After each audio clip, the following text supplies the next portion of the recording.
Welcome to the Macmillan Report. I'm Marilyn Wilkes, your host, and our guest is Carlos Eire, the T. Lawrison Riggs Professor of History and Religious Studies at Yale University. He specializes in the social, intellectual, religious, and cultural history of late medieval and early modern Europe, with a strong focus on both the Protestant and Catholic Reformations, the history of popular piety, and the history of death. Professor Eire is the author of a number of scholarly books, including War Against the Idols, The Reformation of Worship from Erasmus to Calvin, From Madrid to Purgatory, The Art and Craft of Dying in 16th Century Spain, and A Very Brief History of Eternity. He has also ventured into the 20th century and the Cuban Revolution in his memoir, Waiting for Snow in Havana, which won the National Book Award in Nonfiction in 2003 and has been translated into more than a dozen languages, but alas is banned in Cuba. His latest memoir, Learning to Die in Miami, published in 2010, explores his boyhood exile experience. Today we'll talk with Professor Eire about what it's like to write two very different kinds of history, one kind through research and the other from memory. Welcome, Professor Eire. Thanks for inviting me to be a part of this program. Let's start with talking about your memoirs and give us a little bit of an overview of them and then how they fit together. Yeah, well, the first memoir, which I wrote in 2000, covers my childhood in Cuba, from my earliest memories to the day I leave. That's when the book ends, the day I left Cuba, April 6, 1962.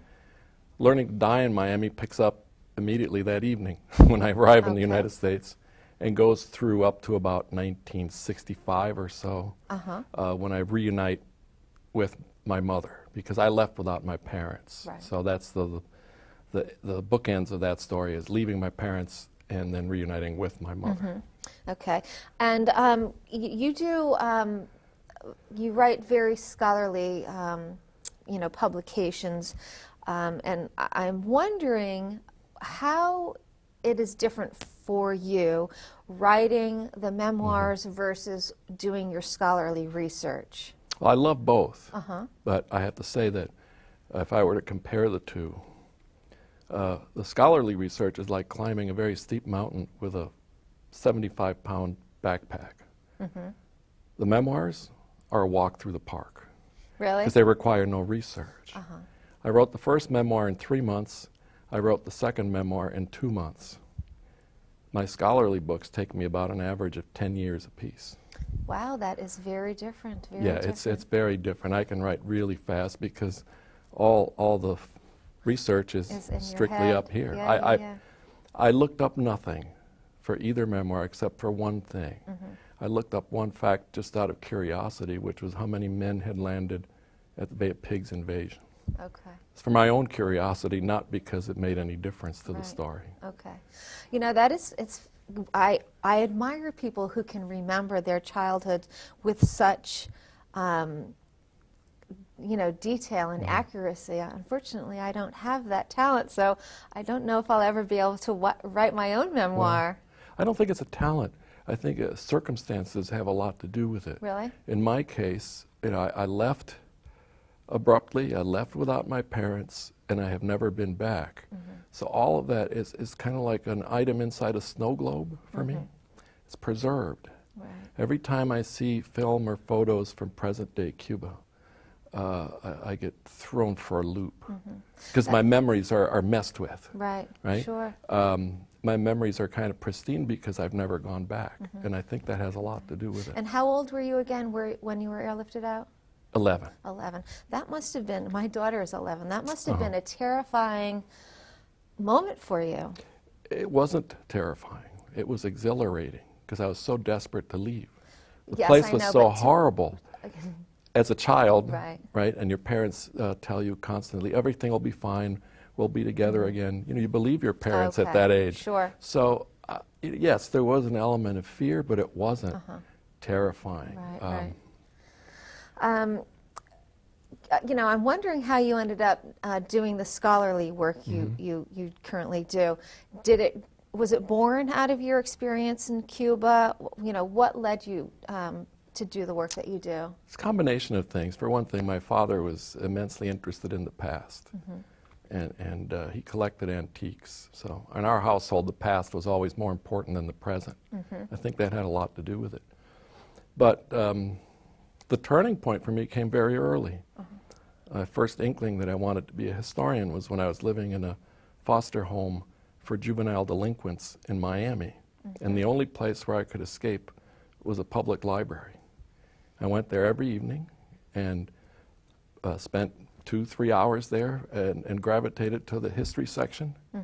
And pretty soon I had gone through all of the children's section and was given permission to check out some of the adult history books.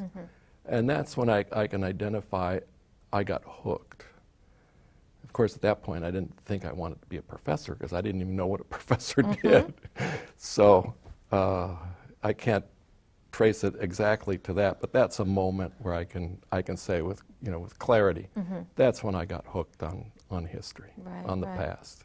But you write predominantly about religious history, correct? Yes. So let's talk a little bit about the work you're doing now. I'm particularly interested in the levitation and the shift in attitudes towards miracles. Right, because I work in the area that's the transition from medieval to modern, right? And what distinguishes modern from medieval? What is modern? Well, in modern, there's a mind shift away from the miraculous, but only at the upper levels of the intelligentsia. Right? And when you say modern, what year span are we talking? Invention of the printing press, 1450, changes learning completely. So from 1450 on, there are individuals who begin to back away from medieval beliefs in miracles, and steadily becomes more and more acceptable among the intelligentsia, and especially among Protestants, to say that miracles have not happened since biblical times. What I study is the messy part.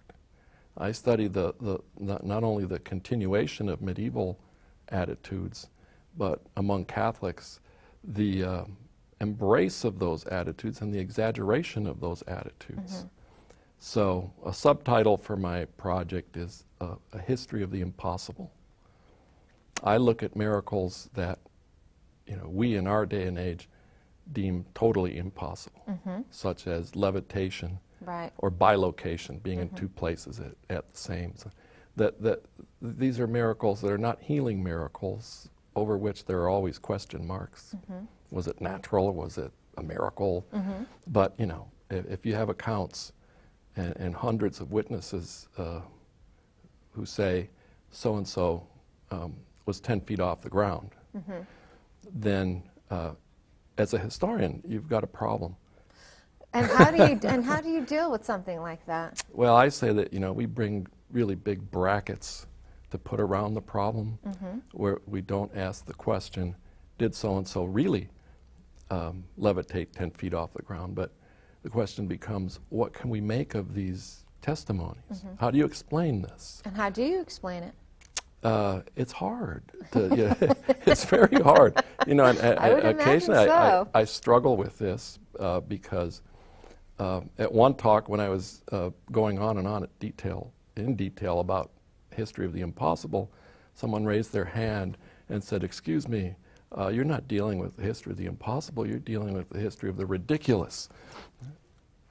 Well, that's the danger. It's very thin ice that you go out on when you start putting these things strictly in context and saying that you can't really go much deeper than the belief that people were perhaps convinced they saw this.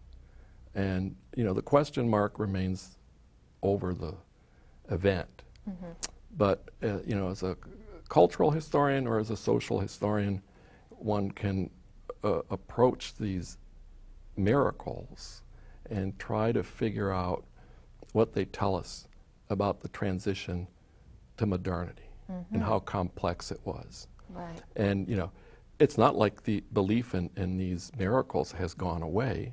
It has not. It is still part of Western culture. It's not just as big a part, but it's still a live wire for many people. So, in a way, analyzing this in the 16th or 17th century is also a way of shedding light on something that is part of our culture here and now, today. So what were some of the reasons why there is perhaps a shift away from the belief in miracles in modern times? For one thing, the Protestant Reformation has a lot to do with it. Although the Protestant Reformation is informed by many trends from the previous century.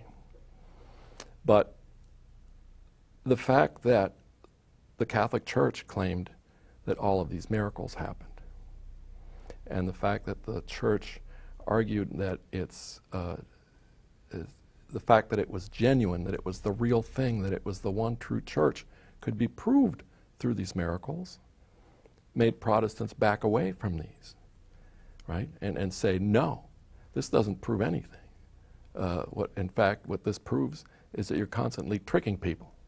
And so it becomes a polemical issue. Right. There's also in Protestant theology, you know, at the most rarefied upper levels, if you want to deal just with the theology, they have a different take on how it is that God interacts with the world. So it becomes a theological and philosophical question for Protestant theologians. You know, how do spirit and matter relate to one another? How does the natural relate to the supernatural? And they go from there.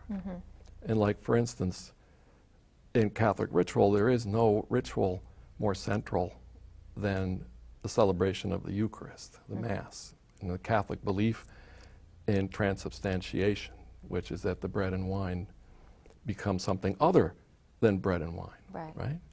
Protestants had enormous difficulties accepting this for theological reasons, as well as for polemical reasons. And all of this hangs together.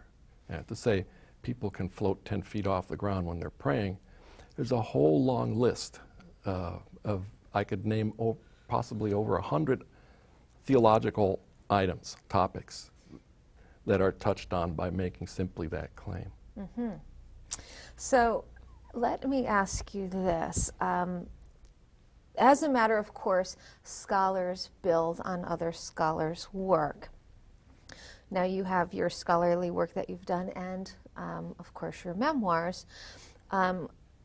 Is there any difference for you if someone uses your scholarly work versus uses your memoirs as a part of their scholarly work?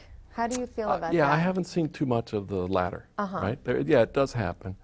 Once I was visiting University of North Carolina, and someone ran into me, and I was introduced, and they said, "Oh, I teach your book." And I knew immediately which book it was that they were teaching, because she was from the Spanish department, right? So it's very different. I've been to 2 literature conferences where I've been featured, and it's very different. It's totally different, because I feel that the writing from memory is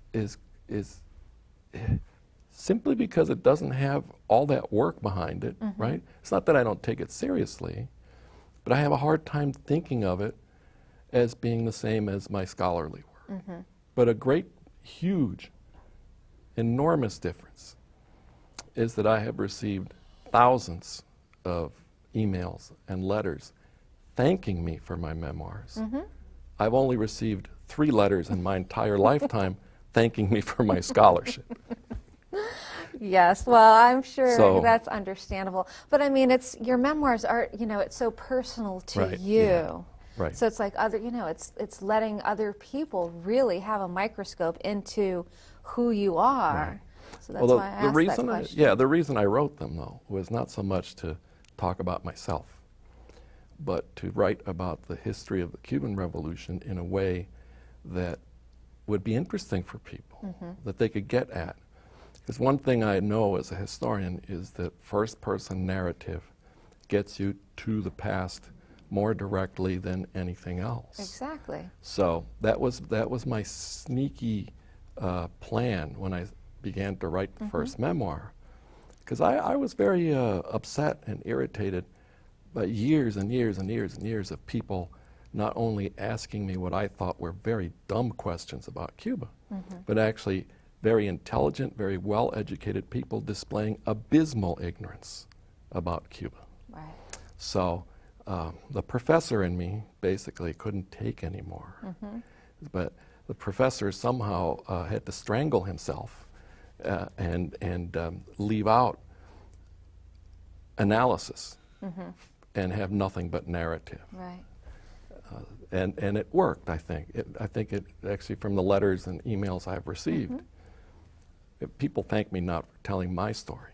Right. They thank me for enlightening them about what happened in Cuba, or actually about 1/3 of the letters I receive are from Cuban exiles, because my book is banned in Cuba, so nobody there reads it.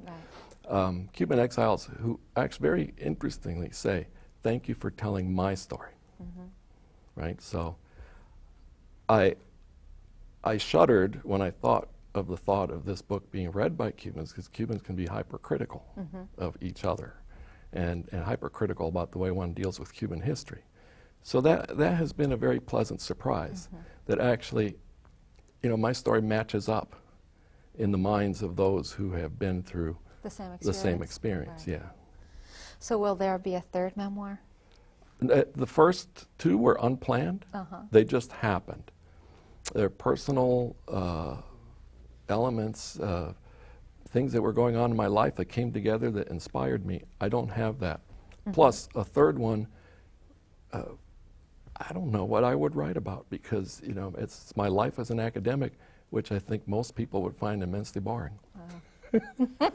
So maybe not. Maybe not, but I don't see it. I don't see it at this point. Well, thank you so much for being here with us today and sharing some of your work. Thank you. Thank you. For more information about Professor Eire, please visit our website at yale.edu/Macmillan Report. Be sure to join us again for another episode of the Macmillan Report, made possible through funding from the Whitney and Betty Macmillan Center for International and Area Studies at Yale.